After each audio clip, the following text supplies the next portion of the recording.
Alleluia, Alleluia,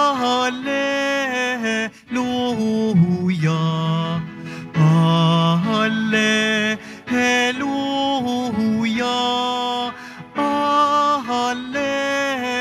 Alleluia. Hinirang tayo ni Kristo upang mamungang totoo bilang mabubuting tao. Alleluia, Alleluia, Alleluia,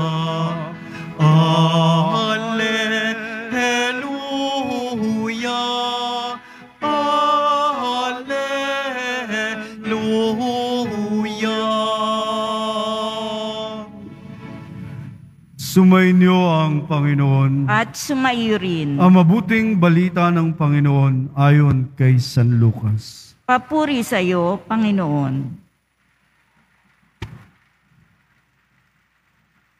Noong panahong yun, ang Panginoon ay humirang ng 72.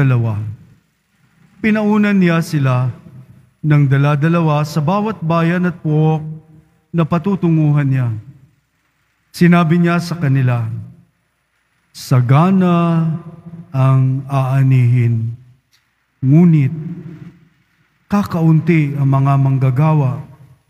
Idalangin ninyo sa may-ari na magpadala siya ng mga manggagawa sa kanyang bukirin. Umayo kayo, sinusugo ko kayong parang mga kordero sa gitna ng mga asong gubat. Huwag kayong magdala ng lukbutan, supot o panyapak. Huwag na kayong titigil sa daan upang makipagbatian kanino man. Pagpasok ninyo sa alinmang bahay, sabihin muna ninyo, maghari nawa ang kapayapaan sa bahay na ito. Kung may bigin sa kapayapaan ang nakatira roon, sa kanila ang kapayapaan. Ngunit kung hindi, hindi sila magkakamit nito. Manatili kayo sa bahay na inyong tinutuluyan, kanin ninyo tinumi ng anumang idulot sa inyo, sapagkat ang manggagawa ay may karapatang tumanggap ng kanyang upang. Huwag kayong magpalipat-lipat ng bahay. Kapag tinanggap kayo sa alinmang bayan, kanin ninyo ang anumang ihain sa inyo. Pagalingin ninyo ang mga may sakit doon at sabihin sa bayan, nalalapit na ang paghahari ng Diyos sa inyo. Mga kapatid, ang mabuting balita ng Panginoon. Pinupuri ka namin, Panginoong Hesukristo. Magsiupo muna ang lahat.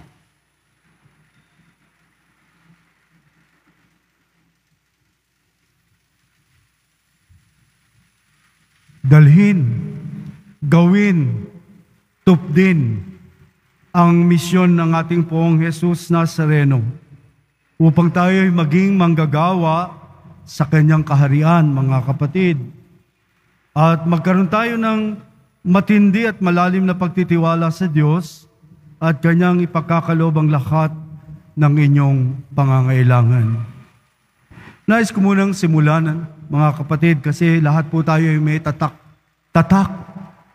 Ang sakramento po ng binyag ay isang sakramentong sinimulan sa atin upang tayo maging kaanib, upang tumatak sa atin ang krus, upang tumatak sa atin ang binhi ng pananampalataya. Bawat isa po sa atin na bininyagan ay taglay pa rin po ang bisang ito ngayon, sa oras na ito, na hindi po ito himihinto.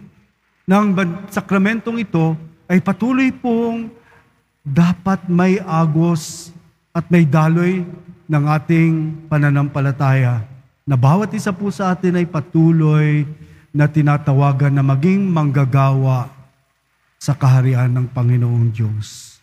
Sa bawat isa po sa atin, hindi po nagtatapos. Kung ako'y bininyagan 70 years ago, eh naririto pa rin po. Kahit ako'y nagpari ay naririto pa rin po ang pagtugon sa iba't ibang mga pangangailangan sa pagtatayo ng kaharian ng Diyos. Tulad ko po, 22 years ago, ako'y tinawagan po para maglingkod sa mga may sakit. Isang chaplain po ng ospital na kung saan ay 24 oras ang bawat paglilingkod po namin, madaling araw, tatawagin sa ER, sa operating room, sa emergency room, ay naroon po. So bawat isa po sa atin hindi po humihinto. Kahit bawat isa po sa atin ay kilatisin po natin tulad ng pagpapadala po ng ating pong Jesus Nazareno na kanya pong pinili ang 72. Tayo po yon. Hindi po natatapos. Ito pong 72 ito ay hindi po huminto sa ating banal na kasulatan. Ito po'y patuloy na pagtawag. Tayo po'y kabilang sa 72 na pagtugon sa ating pong Jesus Nazareno na maging instrumento tayo kasangkapan sa pagbubuo ng kanyang kaharian. So narito po na binigyan po ng ating pong Jesus Nazareno sa Ebanghelyo po ni San Lucas. Ang paghahari ng Diyos ay naririto na. Kaya't mabuhay tayo sa isang kaalaman at ating ilaan ang ating sarili sa Espiritu na may kapangyarihang magpalipat ng mundo. Pananampalataya, naroon. At mayroon tayong isang pagtitiwala na ang pagsasabuhay na ito'y ang pagsasakatawan at pagbubuo ng kaharian ng Diyos. Kahit bawat isa po sa atin. Kahit kanina po, in-announce ko po sila, sister, bawat isa po, kung kayo po yung mga anak, magsasabing, ma, pa, kung may ano kayong babae, sabihin, dalagita, ma, pa, gusto ko pong magmadre. Huwag kayo magsasabing, huwag kang magsayang ng buhay, huwag kang magmadre. Mali na yan. Ibig sabihin, may karapatan ng Diyos na tumawag sa mga anak ninyo para maglingkod. Pero sabihin nyo, huwag kang magsayang ng buhay. Nasaan ang pagkilala natin sa Diyos? Sabi, ang calling, ang pagtawag ng bukasyon sa pagmamadre ay isang irurok na kung saan ay tutugon ng pag-aalay ng pagbabalik ng buhay sa Diyos. Kung meron kayong mga anak na lalaki at sasabihin, pa, ma, nay, tay, nararamdaman ko po, tinatawag po ako ng Panginoong Jesus Nazareno na ako'y maglingkod bilang pari. Wala po kayong karapatang magsabing, huwag kang magsayang ng buhay. Kayong tatay at nanay ay representante po ng Diyos. Tandaan niyo po yan, ha? Kayong nanay at tatay na mag-asawa, representante po kayo ng Diyos. Inaatasan ng nanay at tatay na maging isang misyonero at tumugon sa tawag ng Diyos na maging instrumento sa paglalaan ng buhay paglilingkod. Kung kayo may mga anak na lalaki, kung meron kayong mga binata na magsasabing, nay, ito po ang aking nararamdaman na pinagdasalan ko po na nais ko pong ialay at ibalik sa Diyos ang aking buhay bilang paglilingkod. Masaya, maganda na maibalik sa Diyos kasi pinagkakautangan natin ng loob yan, kaya walang karapatan ng sino mang magsasabing, huwag ka magsayang ng buhay. Sasayangin mo lang. Mag-asawa ka. Kung hindi naman yun ang tawag ng Diyos. Magsasayang ka lang. Kasi may mga drama pong ganyan. Kaya iba po tumatakas sa kanilang mga nanay at tatay. At pagkatapos na makita ng kanilang mga anak ay pari na o madre, doon nila naramdaman, ang saya pala, Father. Iba, hindi mabibili ng mga bagay na galing sa SM at Robinson. Ito'y kaligayahang nagdudulot mula sa langit.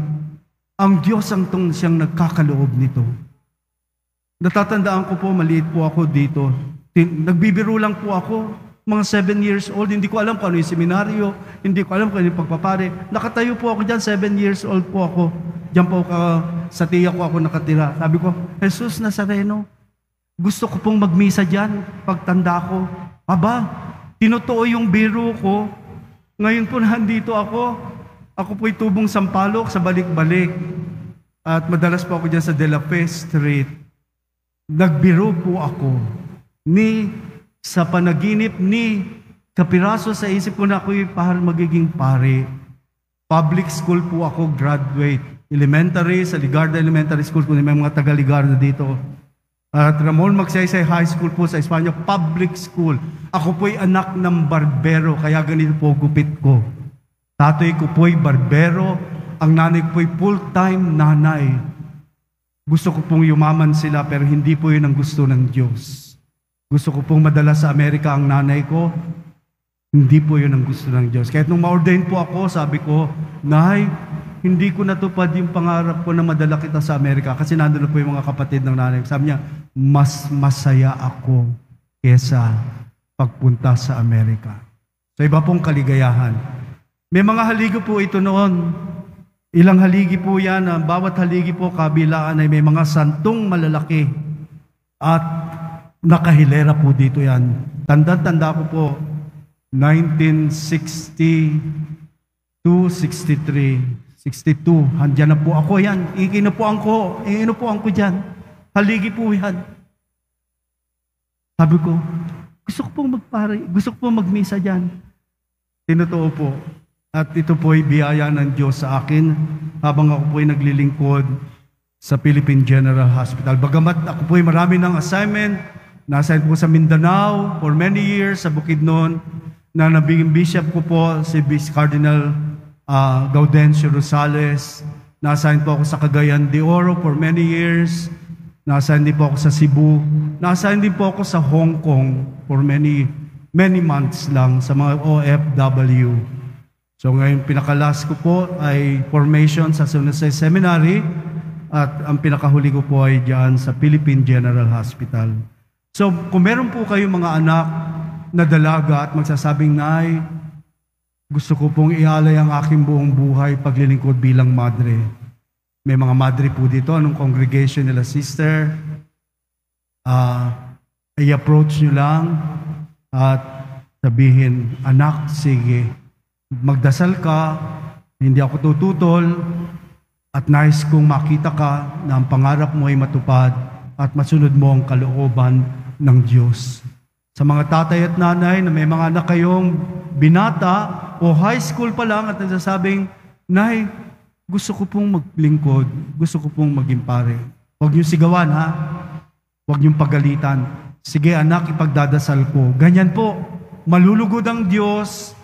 Kasi dito sa Pilipinas, pag sinabi magpapare, ano, magsasayang ka ng buhay? Totoo po yan. Marami na po ako nakausap. Father naman, bakit naman? Ang gwapo-gwapo ng anak ko, magsasayang sila. Bakit? Hindi po mga pangit ang pinipili ng Poong Jesus Nazareno. May mga madre, ay sayang yung madre. Pang Miss Universe, sasayangin yung ganda niya. Hindi po sinasayang. Wala pong pangit sa Diyos. Lahat po maganda. So nais ko po kayo ang yayahan. Nangangailangan po na manggagawa ang Poong Jesus Nazareno upang ang kanyang kaharian ay mabuo at upang maging instrumento ng kapayapaan ng bawat isa at makasutparan po na ang paghahari ng Diyos ay naririto na.